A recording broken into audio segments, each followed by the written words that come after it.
Ada orang ateis datang ke saya, Pak Bah, sama Islam, asal Anda bisa menjelaskan Tuhan itu siapa. Terus saya tanya, ini ngajak goblok-goblokan apa pinter-pinteran, kata saya. Terus dia jawab, ngajak pinter-pinteran Pak, saya ini doktor katanya. Maksudnya di akademiknya dia doktor, mungkin jurusan matematika atau apa, tapi di ketuhanannya jeblok. Terus tak tanya, kalau ini ada kertas, kamu suka ada rumusnya apa suka ada? Nah terus tentang tadi la ilaha illallah yang didawahkan Gus Azaim. La ilaha illallah itu penting sekali, cuma saya mohon itu dielmoni lah. Jadi dulu kalimat ini menjadi spesial karena dielmoni, karena dimulai dari fa'lam annahu la ilaha illallah. Terusannya ayat tuh wastaghfir li dzambika walil mu'minina wal mu'minat. Saya ulang lagi ya. Terusannya ayat tuh wastaghfir li dzambika walil mu'minina wal mu'minat. Makanya menurut mazhab Sadili, kamu disuruh baca la ilaha illallah dulu, jangan istighfar dulu. Saya ulang lagi ya.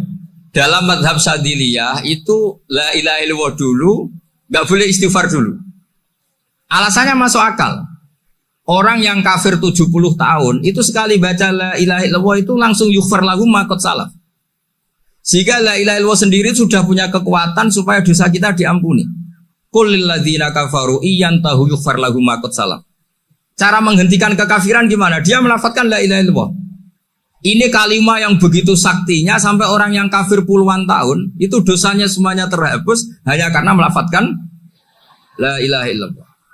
Nah, makanya kata Abdul Hasan Asadili, wastaghfir li dzambika ay biadil kalimah.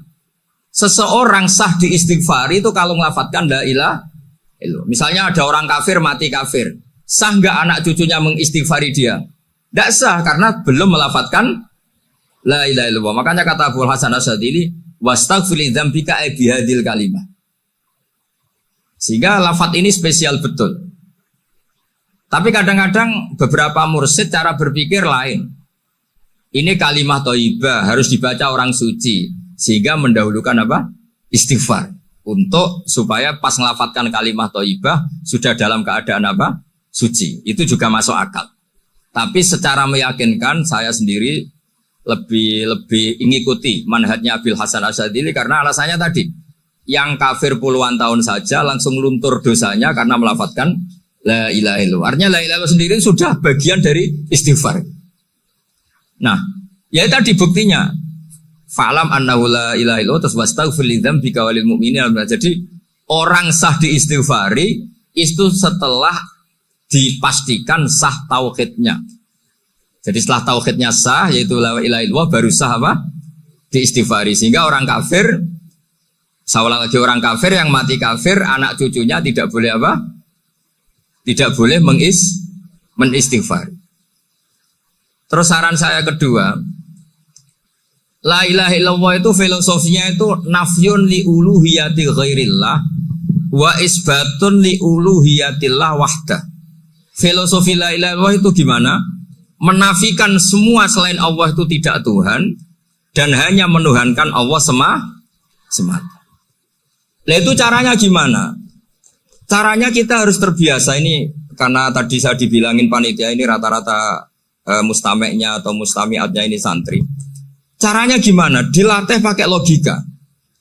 Saya berkali-kali cerita kalau ngaji, saya sekaligus kampanye. Allah itu Tuhan yang begitu fair. Untuk menjadi Tuhan, Allah mempersilahkan, ada kualifikasi Tuhan. Jadi boleh, dikompetisikan itu boleh, kata Allah. Gak apa-apa kamu ngaku Tuhan gitu, kata Allah. Tapi nak ngaku pangeran itu paling gak ya direputasi lah, ada verifikasinya. Dimulai dari apa? Ya kalau jadi Tuhan itu setidaknya bikin langit bumi lah, aturannya gitu. Jadi kalau daftar bupati ya daftarlah ke KPU.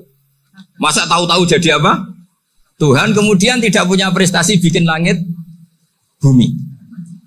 Sehingga Allah itu cara ngendikan itu ya fair. Qul ara'aytum ma tad'una min dunillah aruni madza khalaqu minal ardi am lahum syirkun fis samawati. Coba yang kamu tuhankan selain saya, prestasinya apa? Ketika saya bikin bumi itu apa ikut bikin? Terus am lahum syirkun fis samawati. Kalau bikin langit, kalau nggak bisa ya urun lah gitu. Urun semen apa urun bego, pokoknya urun lah gitu. Urun ora, gawe bumi ora, ngerti-ngerti ngaku dadi pangeran. Kul hatu burhanakum. Jadi ya kan ya lucu kan, misalnya syarat kiai di Salafiyah kan keluarga Kiai As'ad, cucunya ngaji ngalim. Orang keluarga Kiai As'ad tuh punya, aku kiai utama di Salafiyah. Oh mesti dipenjara ya. Lah yo gak gawe langit bumi, gak ada prestasi terus ngaku sebagai apa? Tuhan. Sehingga fair. Makanya saya berkali-kali cerita. Jubair bin Mut'im itu punya anak namanya Muhammad. Ini sudah orang alim, Muhammad bin Jubair bin Mut'im. Itu cerita awala Islami Abi. Mut'im itu orang pinter sekali. Saking pinternya dia jadi delegasinya orang Quraisy datang ke Rasulullah sebagai negosiator untuk membebaskan Asra Badrin. Tawanan perang apa? Badar. Yang namanya disuruh itu pasti orang pinter. Tapi apa yang terjadi ketika nginep di masjid? Karena zaman itu gak ada hotel. Nanti jadi geger. Orang musyrik nginep di masjid hukumnya gimana? Bahsul masail tok. Zaman itu mau tidak mau. Kalau sekarang kan ada hotel, kiai juga punya wisma. Apa yang terjadi? Orang ini cerdas sekali. Dan delalah Nabi pas sholat maghrib itu baca wattur wa kitabim mastur sampai am khalaqus samawati wal ard. Ya kalau kamu jadi Tuhan ya setidaknya menciptakan langit bumi lah. Namanya jadi Tuhan ya ada persyaratan ya. Paling tidak punya reputasi menciptakan langit bumi. Atau kalau jadi Tuhan setidaknya reputasinya itu enggak diciptakan yang lain. Am khuliqu min ghairi syai'in. Ini jadi Tuhan kok punya bapak, punya ibu. Ini jadi Tuhan kok lahirnya di bumi. Ada tanggal lahirnya, ada tahun. Masa jadi Tuhan kok dulu buminya. Pokoknya walhasil tuh. Akhirnya Nabi ketika salam sholat maghrib, dia datang. Ya Rasulullah, akalku habis oleh ayat yang barusan kau baca. Sudah saya Islam saja. Argumentasi selain Allah Tuhan itu batal. Itu, nah saya mohon santri-santri Salafiyah itu baca Quran sampai seperti itu. Jadi jangan hanya khataman banyak-banyakan maksudnya. Ini bukan nyindir ini, ngamuk ini. Jadi ya khatamannya tadilah 1000 atau berapa lah, jangan banyak-banyak. Juga kasihan malaikat yang nyatet kan. Wong baru subhanallah alhamdulillah aja di teks hadisnya abad al malaikah gak ditete. Itu baru subhanallah alhamdulillah itu sudah mencapaikan malaikat. Makanya saya wiridan tuh arang-arang kasihan malaikat karena nanti jadi itu ya ada madhabnya itu jadi kalau Gus Azaim sholat lama tak saingi sholat cepet itu sama-sama ada madhabnya. Yang cepet kayak saya tadi setan pas tata-tata mau goda pas rukuk saya sudah itidal, mau goda itidal saya sudah sujud pusing dia. Tapi jangan tiru ini madhab yang agak-agak khusus lah sudah cara orang Madura agak khilaf sih. Khilaf ya. Khilaf ini agak khilaf ini sudah. Tapi saya ingin lah, sampean kalau ngaji Quran itu dilatih berlogika. Jadi Allah itu fair, nggak apa-apa kalian ngaku Tuhan tuh nggak apa-apa, tapi tunjukkan prestasi kamu apa. Aruni madza khalaqu minal ardi am lahum syirkun fis sama. Am khalaqus samawati wal ard. Diulang lagi am khuliqu min ghairi syai'in. Setidaknya kalau jadi Tuhan itu ya nggak butuh yang lain lah. Masa jadi Tuhan kok wujudnya saja butuh orang lain, butuh bumi, eksistensinya butuh makan, butuh minum. Makanya Allah cara meniadakan uluhiyah selainnya itu Allah itu redaksinya itu mengena sekali. Yaitu tadi dengan cara-cara seperti itu. Sebagian ayat disebutkan ma asyattuhum khalqas samawati wal ardi wala khalqa anfusihim. Wong Tuhan kok nggak punya reputasi bikin langit, bikin bumi, bahkan untuk menciptakan dirinya sendiri saja nggak bisa. Ya sudah lah, kamu nggak usah ngaku Tuhan, nggak level kata Allah gitu. Akhirnya terus ditemukan Tuhan yang sejati, yaitu wal awwal wal akhir wal zahiru wal batin. Itu yang Mut'im ini tadi termasuk orang yang sangat cerdas sekali. Padahal itu bacanya bukan pas basul masail, enggak. Nabi pas sholat maghrib. Juga bukan pas ceramah, enggak. Tapi itu didengarkan. Makanya termasuk ini spesial untuk hormat saya kepada Kiai As'ad. Makanya saya ini kalau mentasjek santri-santri, Ini agak sensitif, tapi sudah saya tidak perlu takut fitnah. Saya termasuk, kenapa saya ingin jadi ahli tafsir, tentu yang membentuk itu Mbah Maimun dan bapak saya. Bapak saya itu hafal Quran kayak hafal Fatihah. Saking senangnya Quran. Mungkin bisa kamu saingi itu. Itu adalah orang kafir itu bisa paham Quran. Itu sangat menyinggung saya. Orang kafir itu bisa paham Quran. Ketika Umar Islam itu karena mendengar apa coba? Mendengar apa? Quran. Dan itu masih kafir apa sudah Islam? Masih kafir karena kalimat-kalimat yang di Quran itu begitu jelas wal kitabil mubin sehingga didengarkan orang kafir pun tuh ngefek. Makanya ketika Umar datang ke saudari putrinya kemudian dengar Toha ma anzalna alaikal Qur'an apa? Litasqa itu dia terus iman. Begitu juga Mut'im. Itu ketika dengar Nabi baca surat At-Tur ya langsung iman. Makanya kata Ibnu Jarir At-Tabari, kamu jangan pernah bilang gini, syaratnya paham Quran itu harus alim, harus gini. Lah nanti berarti orang kafir punya alasan di depan Allah, ya Allah, engkau ngandani kami dengan Quran yang nggak bisa difahami kecuali alim dulu. Lah saya alim gimana? Nggak pernah mondok. Mondok gimana? Saya kafir. Jadi artinya gini loh, kata Ibnu Jarir At-Tabari, Allah tidak mungkin mengatakan gini, ifhamil Quran bima la fahmalaka. Quran itu harus kamu fahami. Sementara orang kafir karena lafadznya Quran khusus gak bisa memahami. Makanya Quran itu dibaca. Itu banyak orang kafir yang menjadi muslim karena mendengar apa? Al-Quran. Padahal kafir. Nah termasuk tadi Muhammad bin Jubair bin Mut'im ini itu menjadi Islam ya karena mendengar Quran. Padahal dia saat itu masih apa? Kafir. Karena tadi logika misalnya nggak paham secara lafadz Arab. Sekarang misalnya nyuwun sewu ada orang ateis. Saya pernah didatangi seorang ateis yang nggak percaya Tuhan. Saya mau Islam Pak Ba, asal Anda bisa menjelaskan Tuhan itu siapa. Coba Quran dibaca secara makna, tidak secara lafadz tapi secara makna. Begini misalnya, ada orang ateis datang ke saya, Pak Ba, saya mau Islam, asal Anda bisa menjelaskan Tuhan itu siapa. Terus saya tanya, ini ngajak goblok-goblokan apa pinter-pinteran kata saya. Terus dia jawab, ngajak pinter-pinteran Pak, saya ini dokter katanya. Maksudnya di akademiknya dia dokter, mungkin jurusan matematika atau apa, tapi di ketuhanannya jeblok. Terus tak tanya, kalau ini ada kertas, kamu suka ada rumusnya apa suka ada? Ya suka ada rumusnya. Kenapa ada kertas? Ya karena ada yang bikin.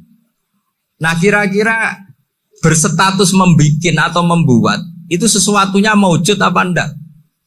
Ya pasti maujud lah, pasti ada. Ya sudah, anggap Tuhan itu adalah sebab dari semua yang ada.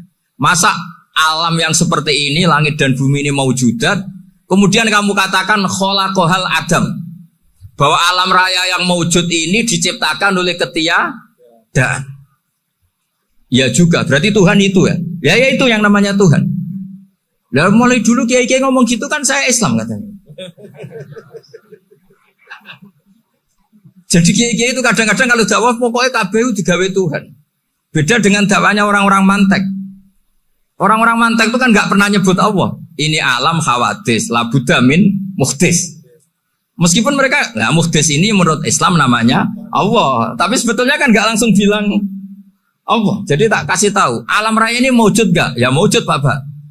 Bisa nggak sesuatu yang nggak ada menjadi faktor wujudnya yang ada?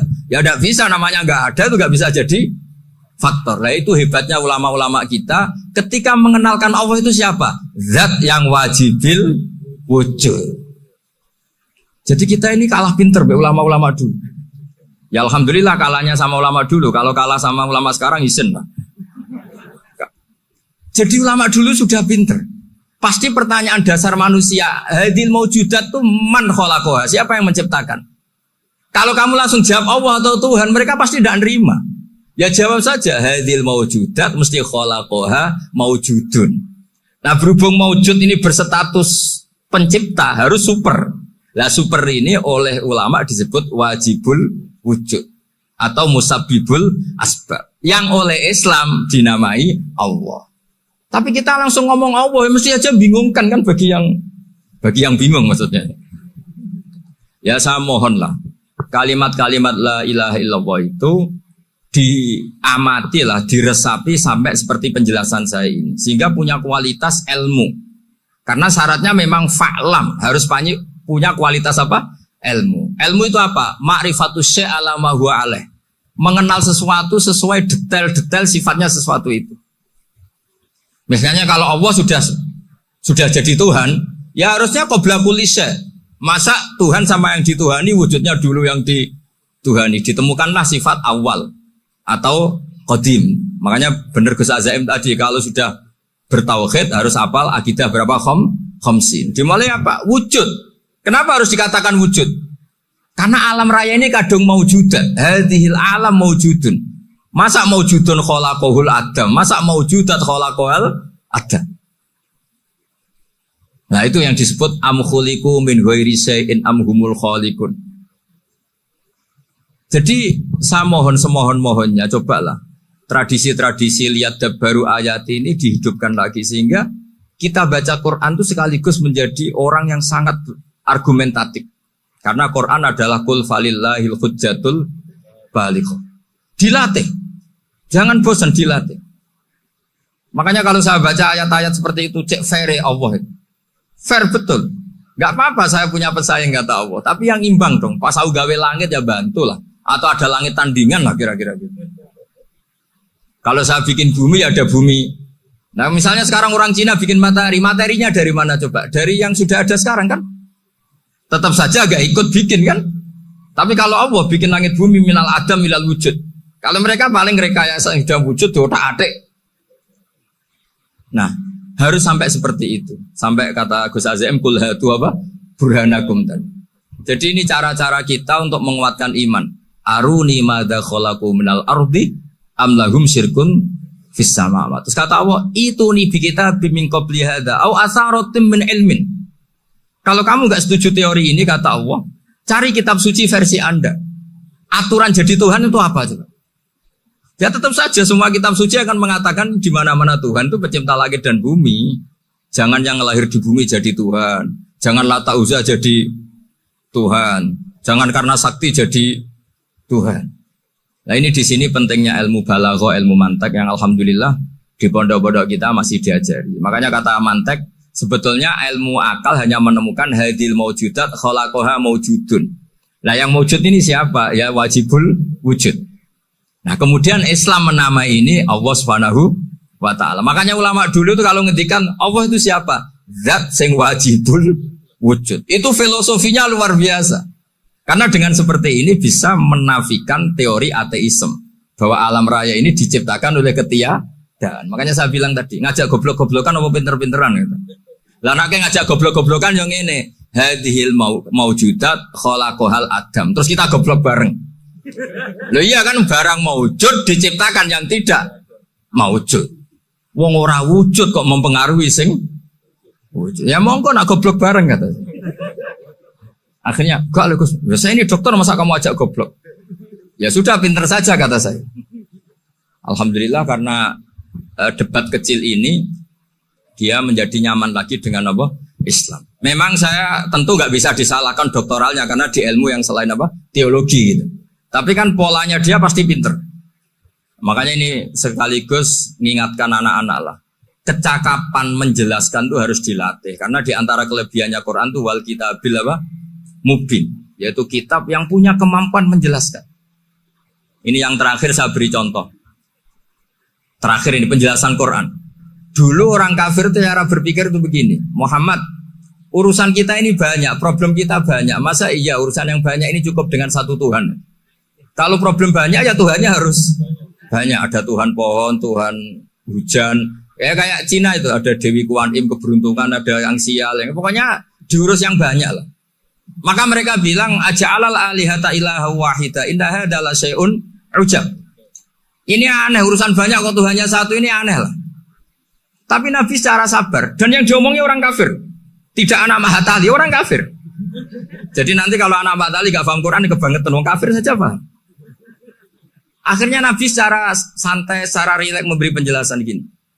Kalau Anda menjadi buruh, kalau orang Arab dulu bilang abdan, kamu suka enggak punya majikan banyak, perintahnya beda-beda, semuanya memaksa kamu untuk nurut. Sama punya majikan satu yang baik. Ya enggak suka lah Muhammad kalau majikan saya banyak, semuanya berhak merintah saya, enggak enak. Majikannya satu saja. Terus kata Nabi, Tuhanmu itu majikan kamu. Kalau Tuhannya banyak, kamu bingung. Nanti perintahnya banyak. Akhirnya mereka paham. Dan itu segampang itu Allah memberi penjelasan. Daraba wa masalah rojulan. Fihi syuraka umutasyakisuna wa rojulan salamal lirojul. Hal yastawiyani masalah. Alhamdulillah. Langsung diberi analogi. Kalau kamu jadi buruh, punya majikan banyak, yang perintahnya beda-beda.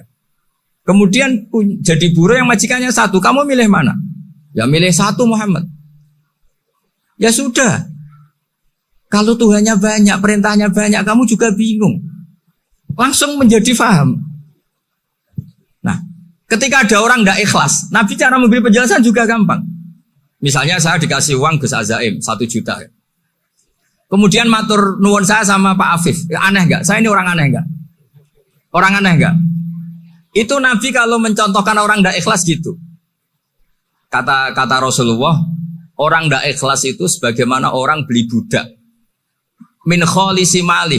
Budak itu dibeli dari uangnya sendiri. Kemudian fa'amila hadal abdu, budak ini kemudian bekerja dan a'tohullatahu. Hasilnya dikasihkan sama orang lain. Terus Nabi memberi percontohan. Ayasurrukum ayyakuna abdukum kadzalik. Apa kamu suka kalau budak kamu seperti itu? Dulu orang-orang dulu kan beli budak untuk disuruh bekerja, terus disuruh setor apa hasilnya. Jadi budaknya kamu yang beli, yang biayai. Kalau sekarang mungkin gak ada budak, gini lah. Saya nyuruh Zaid, tak kasih mobil, tak kasih bensin, tak kasih uang jalan supaya narik angkot. Hasilnya disuruh ngasihkan saya. Ternyata dikasihkan orang lain dan matur nuwun sama orang. Kamu suka punya budak seperti itu? Ya tidak suka ya Rasulullah. Ya ibaratnya seperti itu. Bumi yang bikin Allah, nyawa kamu yang bikin Allah, semua fasilitas dari Allah. Kemudian kamu menyembah selain Allah. Segampang itu. Dan Nabi telaten sampai dulu yang mayoritas orang kafir menjadi mayoritas Muslim. Dan semuanya tanpa paksaan. La ikroha fiddin. Karena qad tabayyana rusydu minal ghayy. Nah, cara tabayyana gimana? Yaitu punya kemampuan menjelaskan. Wal kitabil apa? Mubin. Ini makanya saya mohon lah. Ini saya mohon semohon-mohonnya. Anak-anak ini kan kader-kadernya Mbah Samsul Arifin, Mbah As'ad, Gus Fawaid, sekarang Gus Azaim, semuanya harus punya kemampuan wal kitabil apa? Mubin.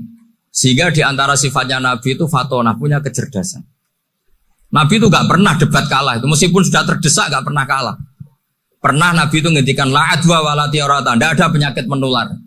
Ada orang yang mungkin kurang suka iseng. Ada onta yang sudah gudiken dijejerno sama yang waras. Ternyata yang waras jadi gudiken. Akhirnya Nabi diundang lah kira-kira gitu. Ya Rasulullah, kata engkau gak ada penyakit menular. Tapi ini onta yang gak gudiken tak jejerkan yang gudiken ikut gudiken. Berarti kan menular. Nabi santai jawab. Faman jarrobal awal. Lalu yang pertama gudiken ketularan siapa katanya. Wah kalau ini asli Nabi ya sudah seperti itu. Jadi ngiranya dia menang karena yang gudiken pertama nulari yang kedua. Ternyata Nabi tanyanya lagi, faman jarrobal awala, yang gudikan yang pertama siapa? Oh ini asli ya maksud saya itu. Jadi Nabi itu gak pernah kalah. Karena Nabi punya apa? Fatona. Jadi saya mohon, ya tadi makanya ini efeknya itu khatamannya gak boleh banyak-banyak ya. Maksud saya kalau musim khataman ya gak apa-apa, khataman banyak-banyak. Tapi kalau gak musim khataman ya musim-musim tadabbur gitu. Tapi kalau ini musim khataman gimana monggo lah. Cuma saya kok kasihan malaikatnya tadi itu kok. Ya ngoten mawon, minta maaf. Assalamualaikum warahmatullahi wabarakatuh.